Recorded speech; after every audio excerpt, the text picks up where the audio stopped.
Pakistan versus Sri Lanka کا match تو drop ہو گیا لیکن جیت پاکستان کے نام ہوئی۔ دوستو آئی سی سی نے ایسی حیران کن خبر جاری کر دی کہ ہر پاکستانیوں کا دل خوشی سے جھوم اٹھے گا۔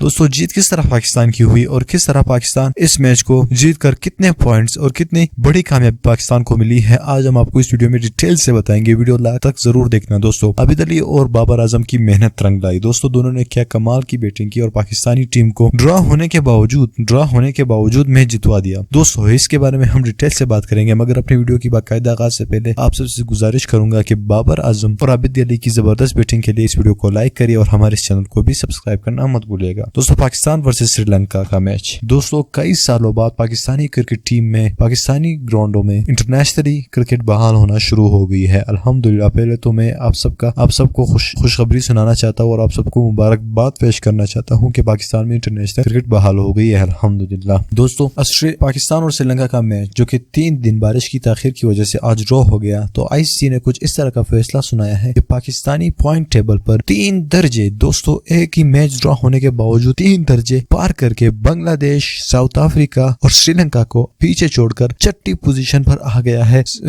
آئی سی سی ورلڈ چیمپئن شپ کے پوائنٹ ٹیبل پر۔ دوستو یہ سب سے بڑی خوشخبری ہے آج، جو کہ پاکستان ڈرا ہونے کے باوجود میچ جیت گیا ہے، یہ ہم اسی کی بات کر رہے تھے۔ دوستو اس کی بڑی اچیومنٹ شاید کسی ٹیم کو آج تک نہیں ملی ہوگی۔ دوستو اگر آپ بھی بابر اعظم اور عابد علی اور پاکستانی ٹیم کی اس کامیابی سے خوش ہو تو ویڈیو کو لائک کریے اور ساتھ میں ہمارے چینل کو بھی سبسکرائب کریے گا۔ اللہ حافظ۔